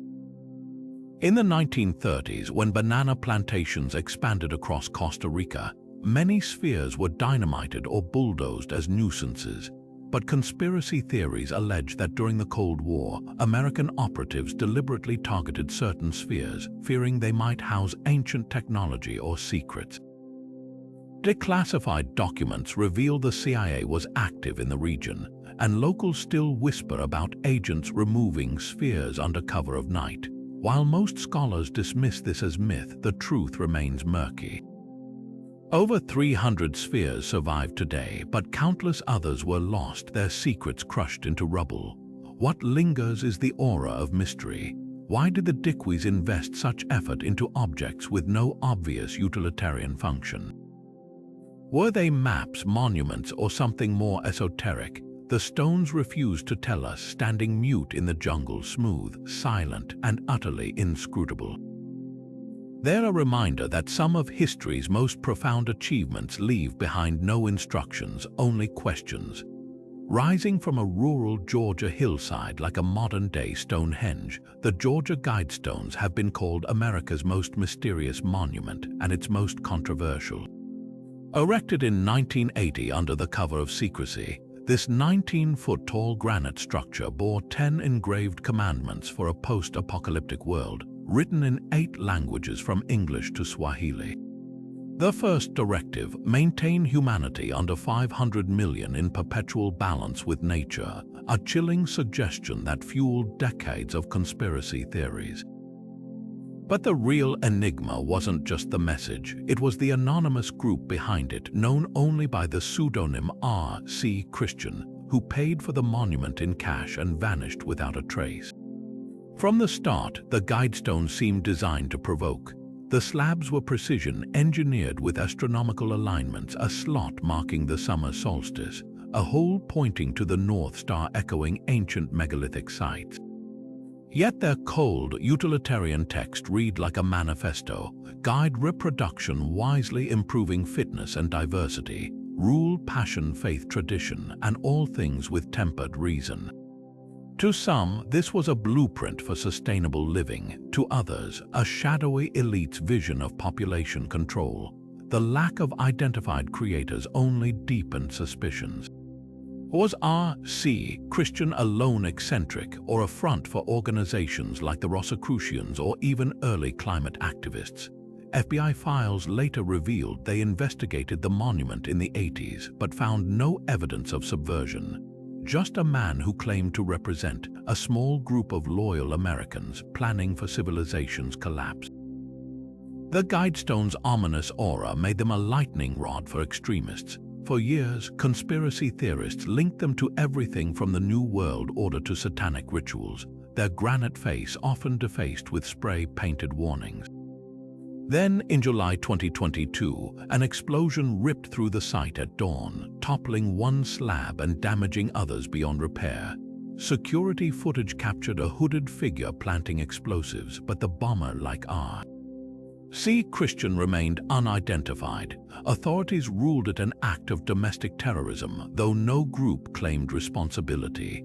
By year's end, the remaining stones were dismantled, their fragments hauled away like relics of a failed prophecy. What lingers isn't just the mystery of their origin, but their unsettling resonance.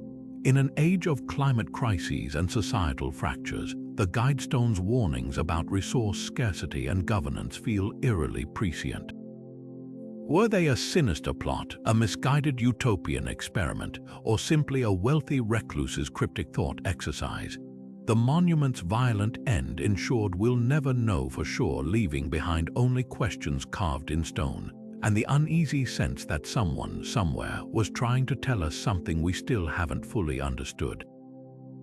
One of the most intriguing underwater mysteries of the 21st century surfaced in 2011 when a Swedish diving team scanning the Baltic seafloor made a discovery that set the internet ablaze.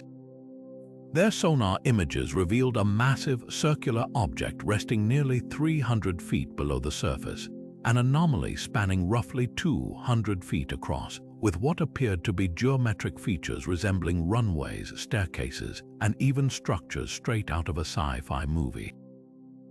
Dubbed the Baltic Sea Anomaly, this bizarre formation immediately sparked wild speculation.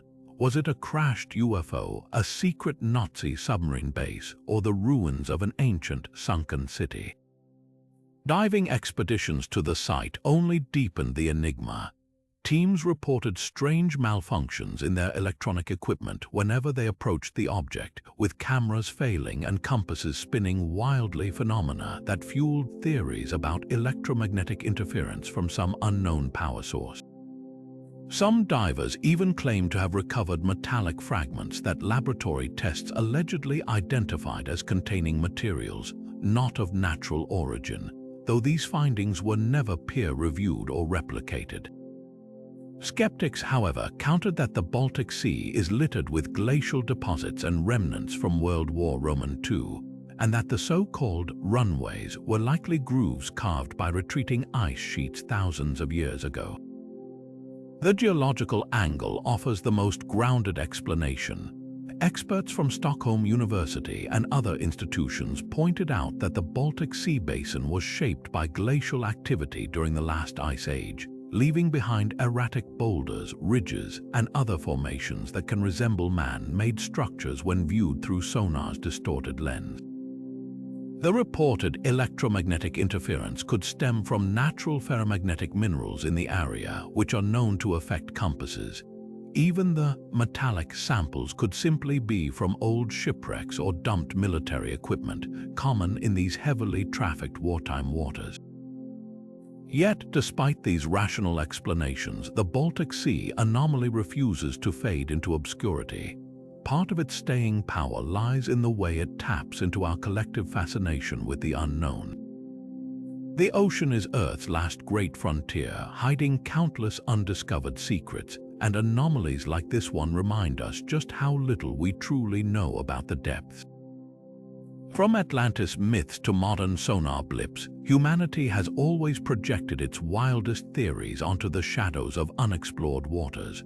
Whether a glacial quirk or something far stranger, this underwater oddity serves as a humbling testament to the mysteries still waiting beneath the waves and the stories we invent to fill the gaps in our understanding.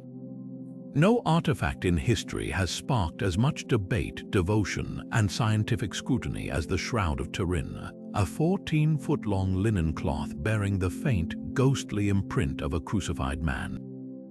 For centuries, believers have revered it as the burial shroud of Jesus Christ, its bloodstains and wounds mirroring biblical accounts of the crucifixion. Skeptics dismiss it as an elaborate medieval forgery, a masterpiece of deception crafted to inspire pilgrimages and fill church coffers. Yet, despite decades of study, this fragile textile refuses to surrender its secrets, leaving scientists, historians, and theologians locked in a battle over its origins. The heart of the controversy lies in the shroud's inexplicable image. Unlike any known painting or pigment, the figure's markings aren't applied to the surface but seem to result from a subtle discoloration of the linen fibers themselves. The detail is staggeringly precise: whiplash scars, a puncture wound in the side, even what appears to be coagulated blood matching AB positive, a rare type common in the Middle East. Forensic pathologists note the wounds align perfectly with Roman crucifixion methods, from the nail placement to the crown of thorns. Yet how could a medieval artist lacking anatomical knowledge replicate such medical accuracy?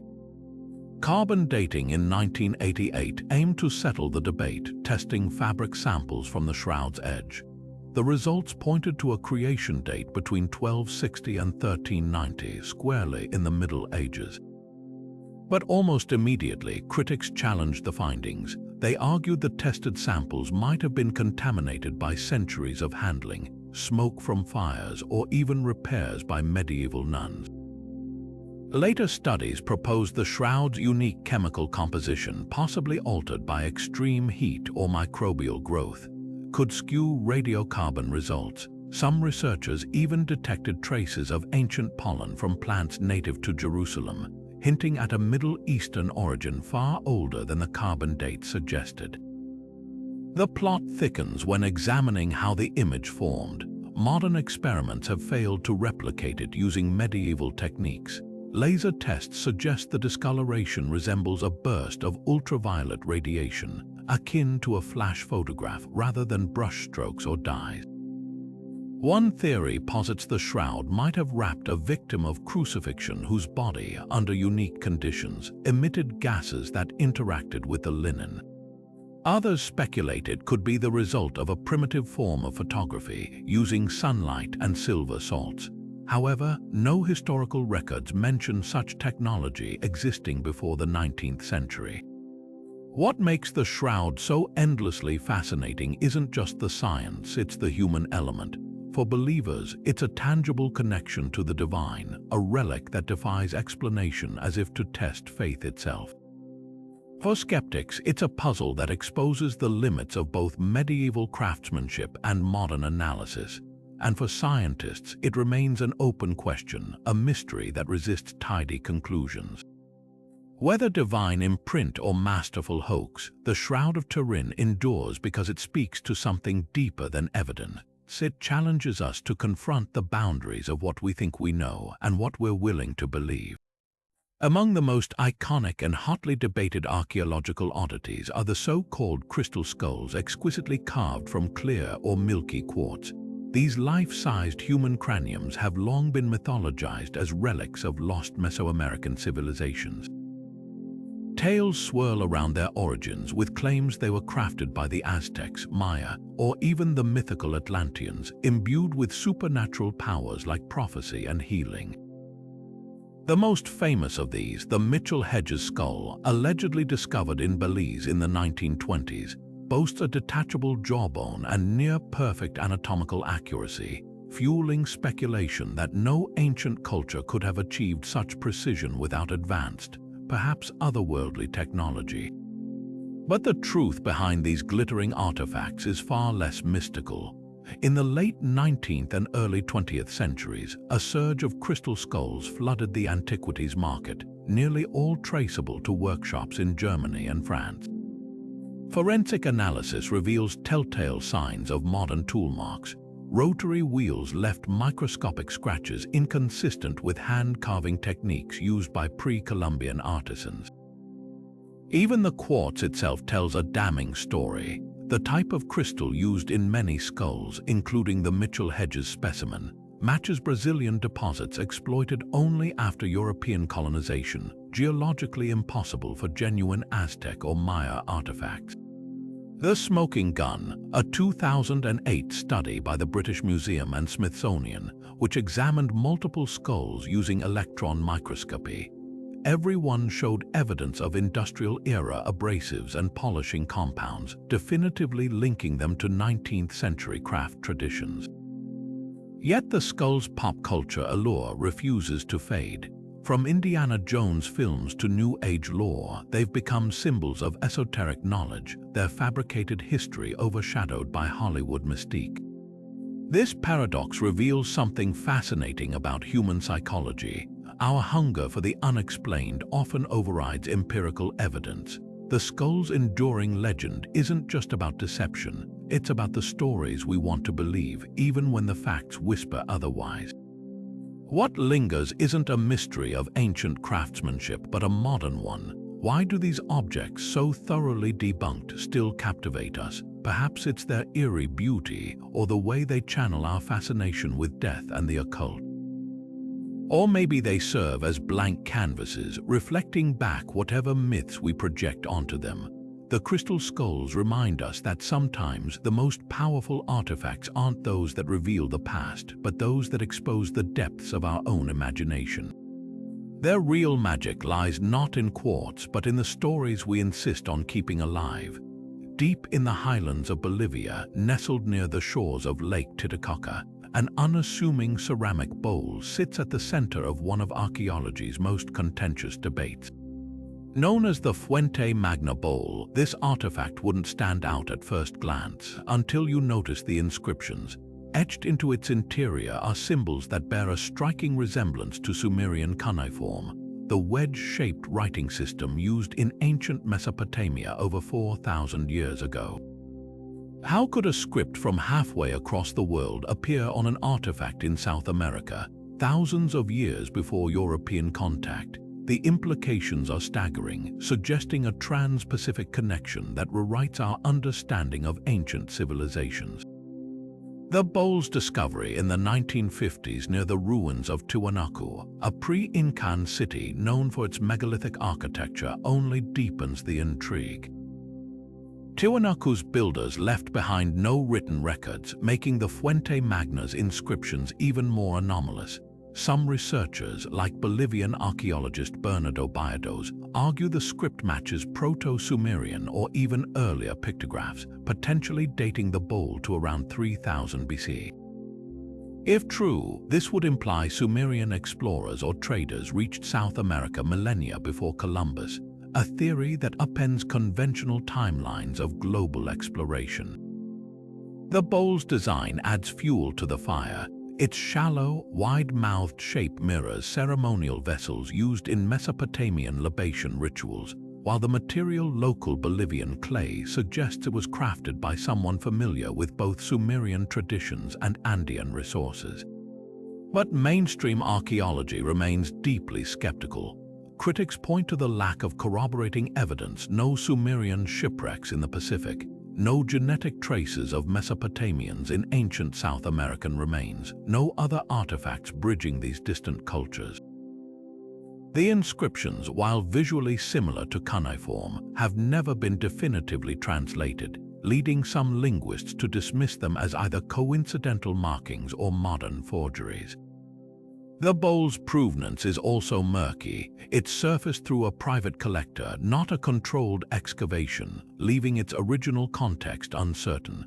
Without additional examples of such writing in the region, the Fuente Magna stands as an isolated outlier, an inconvenient anomaly without a clear place in the historical record. Yet fascinating parallels between Tiwanaku and Sumer keep the debate alive.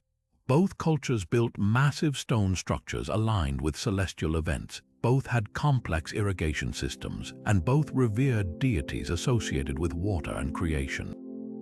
Could these similarities hint at a lost thread of cultural exchange? Or are they merely examples of parallel evolution, where distant societies arrived at comparable solutions to similar environmental challenges?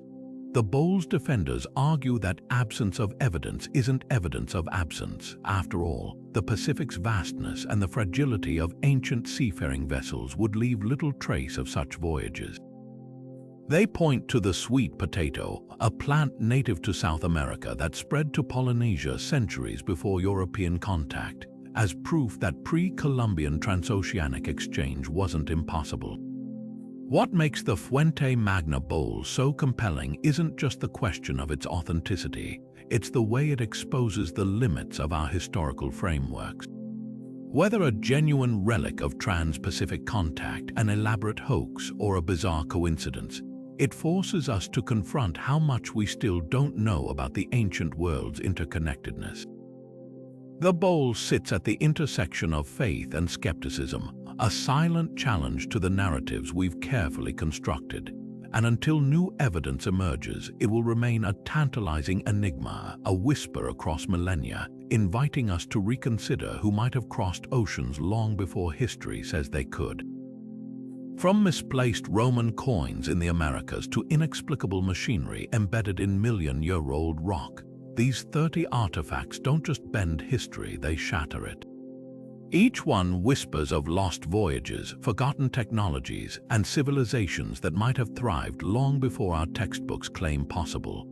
The Kensington runestone dares us to reconsider Viking exploration, while the Fuente Magna bowl hints at transoceanic connections we've barely begun to untangle. The Antikythera Mechanism and Baghdad Battery force us to rewrite the timeline of human ingenuity, proving that ancient minds were far more sophisticated than we ever imagined. And then there are the enigmas that refuse all explanation: the London hammer sealed in prehistoric stone, the grooved spheres buried for billions of years, the Dropa stones murmuring of visitors from the stars. What unites these artifacts isn't just their strangeness, it's the way they expose the fragility of our historical narratives. For every artifact dismissed as a hoax, there's another that withstands scrutiny, leaving experts grasping at theories. The Shroud of Turin's uncanny image, the Piri Rise map's impossible coastline, the Saqqara bird's aerodynamic precision, they all defy the neat arcs of progress we're taught to accept. Even the debunked crystal skulls reveal something profound: humanity's relentless hunger to believe there's more to our past than we've been told. This isn't about proving aliens built the pyramids or that Atlantis had electricity. It's about recognizing that history is a mosaic with missing pieces, and some of those pieces might change the entire picture. Maybe the main penny was carried by a Norse trader deep into Native American networks, or perhaps it's a red herring. The Ayod wedge could be a remnant of an undiscovered culture, or just a wartime anomaly, but the questions they raise are what matter. Who were the people who left no records, whose breakthroughs vanished with them? What stories were lost when libraries burned or languages faded? So here's your invitation: stay curious, question the official story, dig into the footnotes, and embrace the discomfort of not knowing. Because history isn't a closed book, it's a living conversation, and every unexplained artifact is a new thread to pull. If you're hungry for more mysteries that challenge the status quo, hit subscribe and join us as we keep unraveling the past's greatest puzzles. After all, the next world-shaking discovery might be buried just beneath your feet, waiting for someone bold enough to ask, what if we've been wrong all along?